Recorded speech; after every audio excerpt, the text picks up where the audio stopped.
Hello and welcome to Our Lewes, featuring news from Disability News Service and the Oyster Project, hosted by Sam Sinclair and John Russell, coming to you from Westgate Chapel, Lewes, East Sussex, the home of Radio Lewes. And our first story today is about the minimal Maximus bid. New doubts have surfaced about the ability of controversial US company to make improvements to the fitness to work assessment system after it appears to have won the contract by drastically undercutting its competitor. The fight to take over the work capability assessment contract had been narrowed down to just two companies, Maximus and Interserve. But two separate sources close to the outsourcing industry have told Disability News Service that Maximus was awarded the contract by the Department of Work and Pensions because it bid about £50 million less per year than its rival.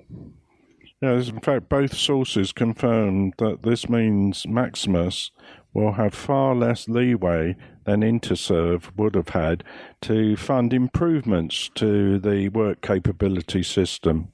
And if there are future problems, the delivery of work capability assessments has been beset by difficulties since its introduction by the Labour government in 2008. If there are future problems, there will be little, if any, funding available to put them right. One of the industry sources said it now looked as if delivery of the work capability assessment by Maximus would be no better than the performance of ATOS, which became the focus of anger from disabled activists over the way it carried out the assessments. Linda Burnip, a member of the steering group of Disabled People Against Cuts, said we had been aware that the DWP were having difficulty finding any firm to take over the discredited assessment process, but the news that it has now been awarded to a company making a massively lower tender than the only other bidder is further bad news for disabled people who will continue to be subjected to a tick box assessment process which is not fit for purpose. Yeah, in fact, Linda went on to say, however, Disabled People Against Cuts and other campaign groups intend to make sure that involvement with this process becomes as toxic for Maximus as it did for Atos, who have been forced to quit early, paying a substantial fine for doing so. Our bid contains a significant number of innovations and fresh ideas for the delivery of an improved customer experience of the assessments. DWP will publish contracts in due course. We are not able to release contractual information ahead of that. And Interserve declined to comment. Well, that's more information, the continuing controversy about the work capability assessment, Sam, isn't it? And it does seem really strange that a company can put in a bid that's £50 million lower and get the contract. I would have thought they'd want to go certainly more than that to give themselves a bit of leeway. If something did go wrong. They say they clearly haven't learnt from the Atos the mistakes that they made, because I think they probably did a similar thing. They didn't have any leeway and had to pack it in. Atos is also a US company, so you would have thought they would have heard about their problems as well. Well, yeah, something very, very strange. Now, we've got another story now. This is a story that's headlined by Disability News Service. Anger over user-led charities links with insurance industry. Can you tell us a bit about that, Sam? Right. A leading national disabled people's organisation is facing angry criticism from activists over its links with the disability insurance industry. Disability News Service reported last week that Disability Rights UK was under fire for agreeing to work with the US outsourcing giant Maximus, which the government has selected to take over the controversial Fitness to Work contract, as you were just hearing, from Atos Healthcare. But now, Disability Rights UK has admitted that it is also being paid £30,000 to support a new insurance industry marketing gimmick. Yeah, this is it's called the Seven Families Initiative, and it will see 7 disabled people who have been forced to quit their jobs being handed the same amount of money every month for 1 year that they would have received if they had taken out an income protection insurance policy. So the insurance industry is hoping that this initiative, which is a marketing initiative, which received widespread coverage in the mainstream media this week, will demonstrate to the public how useful it is to have income protection insurance if they happen to become disabled or too ill to continue working. Disability Rights UK claims that it is involved in the project to test and show the difference it can make to get fast and effective support for independent living and getting back into work when you unexpectedly become disabled or develop a serious health condition. The charity added, "The public in general are not aware of what it's like to rebuild your life after the onset of serious disability. If they were, they would be far more vocal about the need for a truly supportive social security system. They would demand improvements to employment support, social and healthcare. This project is a significant opportunity to raise public awareness." But, in fact, Disability Right UK's decision to back the initiative is hugely controversial because researchers believe the insurance industry has been pushing the government for years to tighten eligibility for out-of-work disability benefits while trying to increase insurance protection cover. Activists believe that the outsourcing company Atos has made IPI look more attractive by ensuring that the process of applying for ESA through the work capability assessment has been harsh and stressful. Linda Burnett, who, as you are also hearing in the previous story, is a member of the steering group Disabled People Against Cuts, said that the organisation Disability Rights UK was working with intent on undermining the welfare state. She said, "I can see, given the state of their finances, that if they want to continue in existence, they are going to have to take anything they can get. But I don't think they are representing disabled people."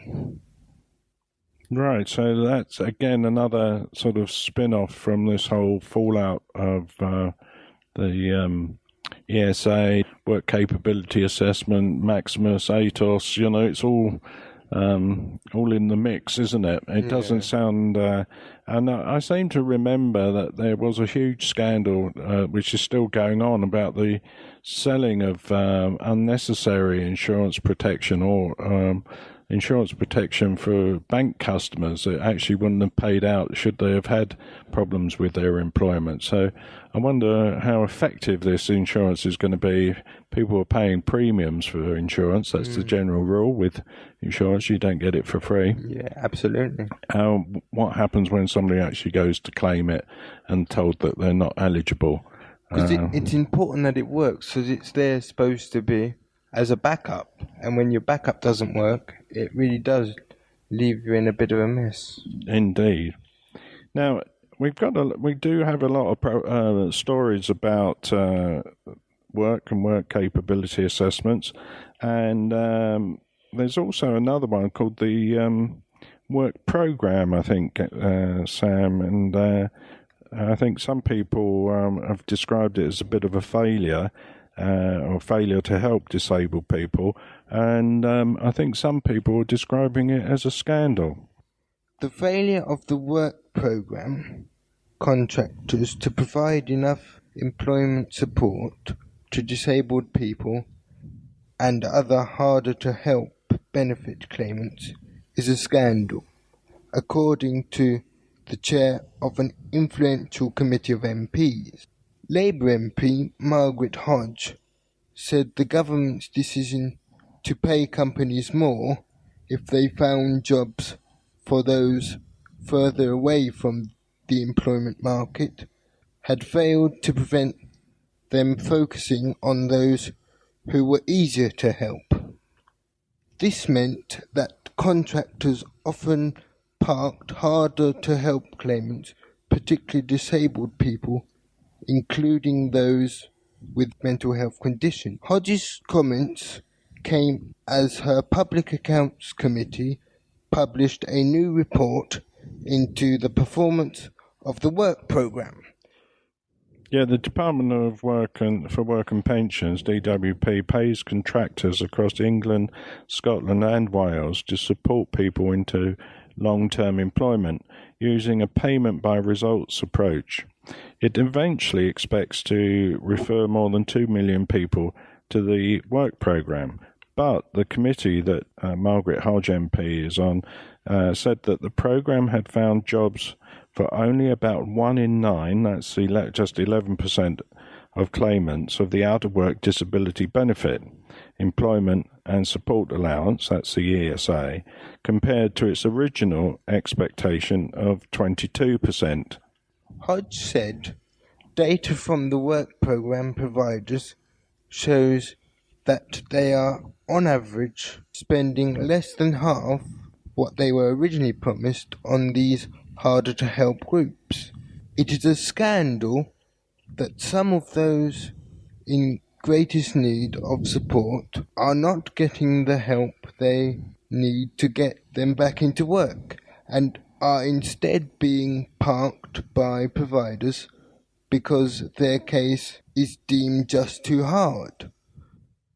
The department must do more to encourage providers to work with harder-to-help groups by tackling poorly performing prime contractors and sharing information on what works. It should also collect and publish information from each provider on how much they are spending on different payment groups. The committee concluded that the performance of the work programme was improving after a slow start, but that there was a long way to go before it was working efficiently for all. That's an interesting take on that, and another scheme supposedly designed to help people with disability being criticised and being labelled a scandal. It's not a very good record, is it? No. Right, let's a slightly different story now. This is about top sports clubs who are described as sailing close to the wind. Now, I suppose that's a sporting yes. reference there, on Access. A reference to Ben Ainsley there. Oh, is it? That's what it is. Okay, so we again, this is a story from Disability News Service, and many sports clubs across England and Wales are what's described as clearly in breach of equality laws, according to the boss of two charities that fight for the rights of disabled sports fans. Joyce Cook was speaking at the opening of the new offices of the Centre for Access to Football in Europe and Level Playing Field, just a short distance from the headquarters of the Football Association at Wembley Stadium. Joyce Cook, who chairs Level Playing Field and is the founding and managing director of Centre for Access for Football in Europe, told guests that many clubs were sailing close to the wind when it came to access. But she said that improving access was now firmly on the agenda in the UK and across Europe. had made inroads globally thanks to the work of Level Playing Field and Centre for Access the Football Europe. But she said that campaigners had to take responsibility to be bold and to learn from our successes. Cook herself, a wheelchair user, told the event, "This isn't up to the clubs alone as individual businesses. If we took that approach, we'd have no rules and regulations, and that simply is just not the case." She added, "Here in the UK, we would no longer dream of excluding someone from a sporting event because they are black or Catholic or female or gay. So why do we still find it acceptable to exclude disabled people whilst access remains inadequate?" Level Playing Field has called for a short-term fund to help smaller clubs improve access, examples of good practice and expert advice for clubs, and better regulation, including independent access audits. The Centre for Access to Football Europe was set up 5 years ago to take forward the work of Level Playing Field across Europe, improving access to stadia and working closely with European football's governing body, UEFA, to improve access and inclusion at its tournaments and flagship finals.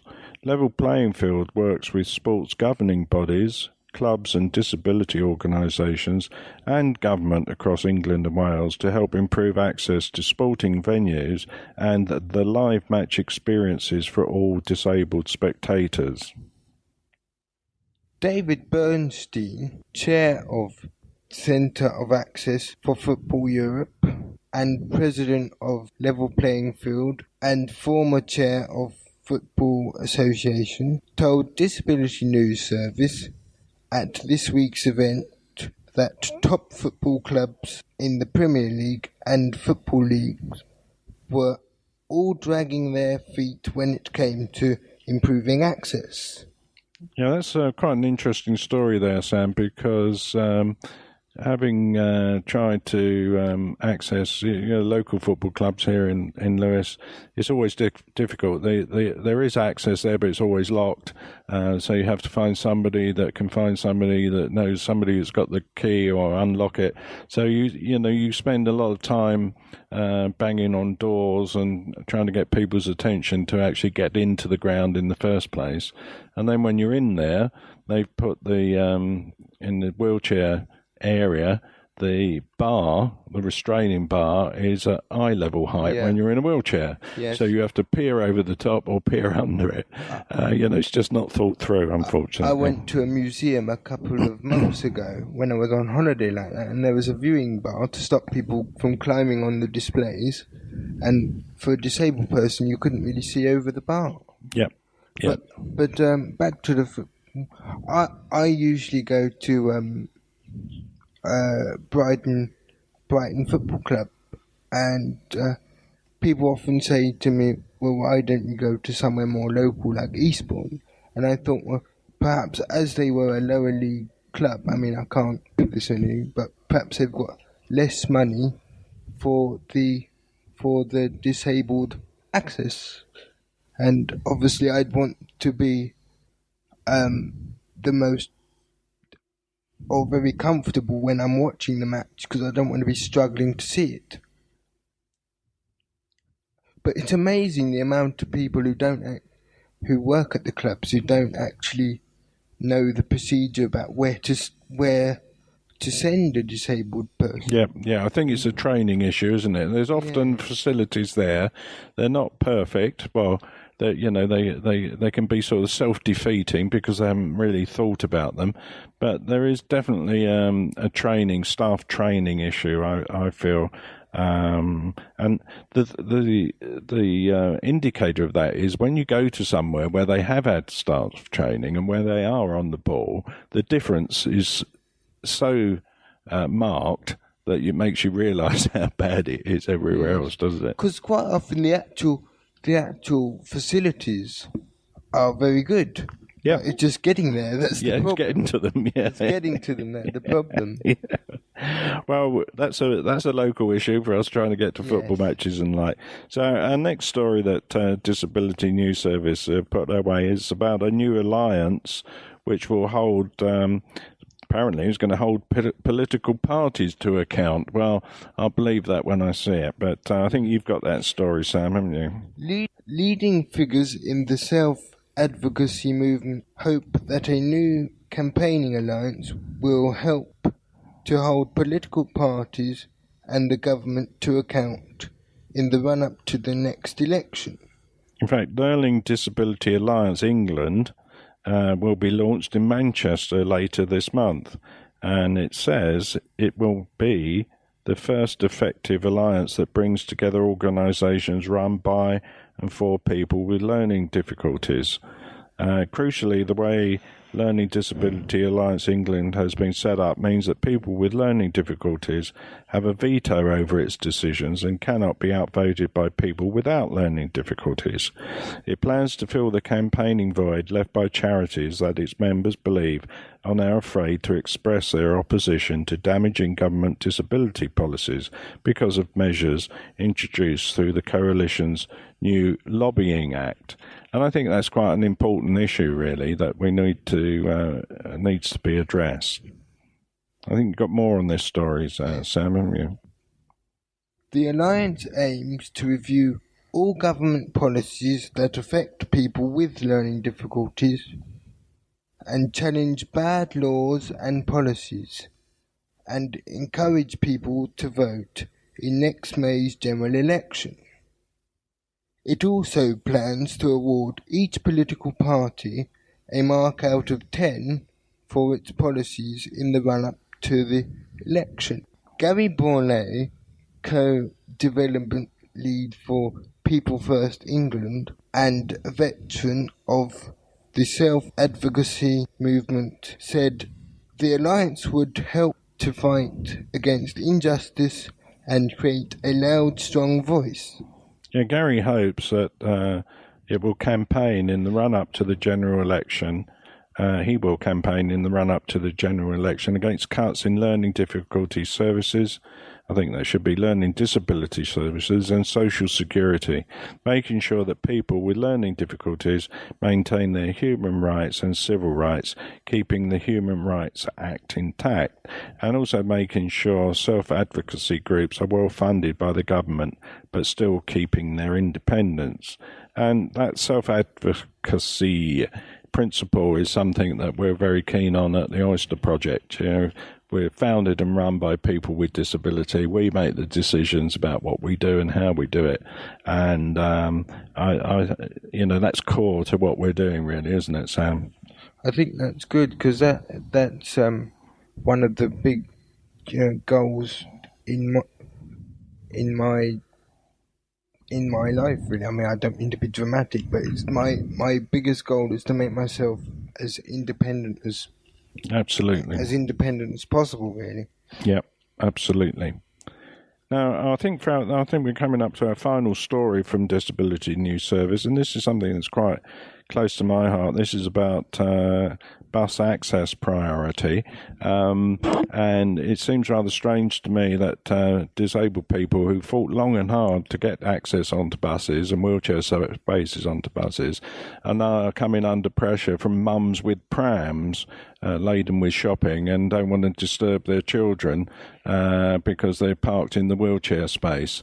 They weren't the ones fighting for, over the last 2 or 3 decades to get access into the buses, but now they want to have priority over people in wheelchairs. So it's another, to my mind, it's another example of that sort of slightly bullying attitude. You've got something that we actually want ourselves. It's a designated space. Absolutely. This space is for wheelchair people. Yeah. And yet the lady just parks in it. But I don't think that's the biggest problem. The biggest problem is because everybody makes mistakes, is that the person wasn't particularly asked to move with any sort of, you've got to move because it's just not right. That space is for wheelchair people. Yeah, well, I think we're just going to come on to that. That's a case that's going through. I have to say that I've always had lots of support on the buses in London, which are the only buses I use. So, I've got nothing but praise for the bus drivers in London and the bus access in London.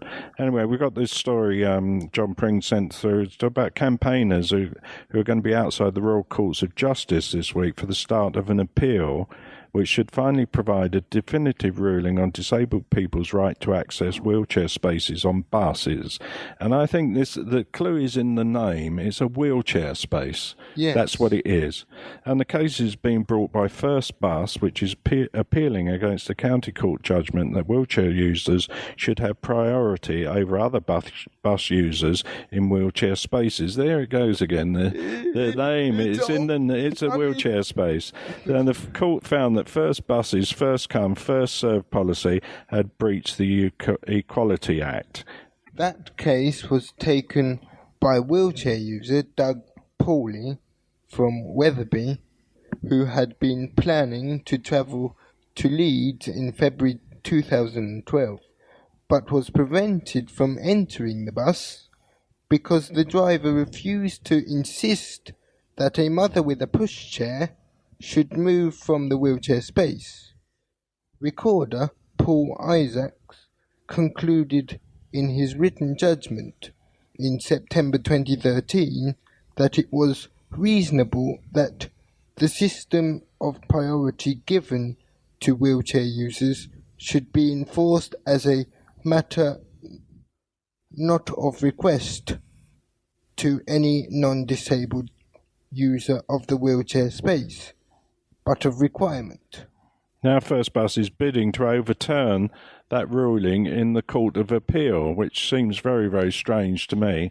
Pauley said he had absolutely no idea why First Bus was appealing such an important case for disabled people. He also went on to say, I don't understand why they are appealing, and frankly, I think it's ridiculous, adding that back in the 1990s, disabled people chained themselves to the front of buses as they campaigned tirelessly for the right to access those buses. Pauley has only been able to defend the appeal because the Equality and Human Rights Commission stepped in to cover his costs because the case is so important and significant for disabled people. Chris Fry, managing partner of Unity Law, which is representing Pauley, questioned why First Group was appealing. He said, "There's no point in having an accessible space on a bus if it is itself inaccessible. It makes a mockery of the protection provided to disabled people, service users, by the Equality Act." Our First Bus spokesman said that its policy was for wheelchair users to have priority use of the wheelchair space, but that its drivers have no actual power to require people to vacate this space. He said that drivers were trained to act in accordance with our policy in this area, which is to ask in the strongest polite terms to make way for the wheelchair user, which the driver did in the Pauley case. He added, a previous court decision on very similar facts decided that this approach was correct. There is therefore a real uncertainty in law as to our obligations. Transport for All, which is encouraging its members to attend the demonstration, said, "If Doug wins, it will set an important precedent and show bus companies across the UK that wheelchair users have a right to the wheelchair bay, a right protected in law." Yes, and I think that's going to be a really important thing. It is the wheelchair bay. It's not the optional pram and pushchair. Well, quite frankly, I think that's already a right by the fact that it's just named a wheelchair bay. Yeah. There is another issue, and this comes up on trains. If you're in a wheelchair and you don't go into the designated wheelchair area and there is an accident, I've been told that you're not covered by their insurance, the company's insurance policy.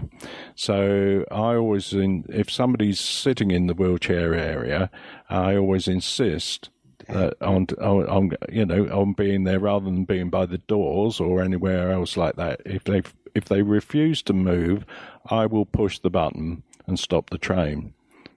Yeah, there's no other way around it. It's self-protection. It's a legal requirement. If there is an incident and you're not in the designated space, you're not covered by the railway, the insurance. So it's just crazy not to, for that not to happen. It does happen on trains. There's some funny people out there, Sam. Love them. You got to love them. Yeah. But you don't have to like them. Anyway, I think that's all our news this week from Disability News Service. I've been John Russell. I've been Sam Sinclair. And it's goodbye from him. And it's goodbye from him as well. Goodbye. Goodbye.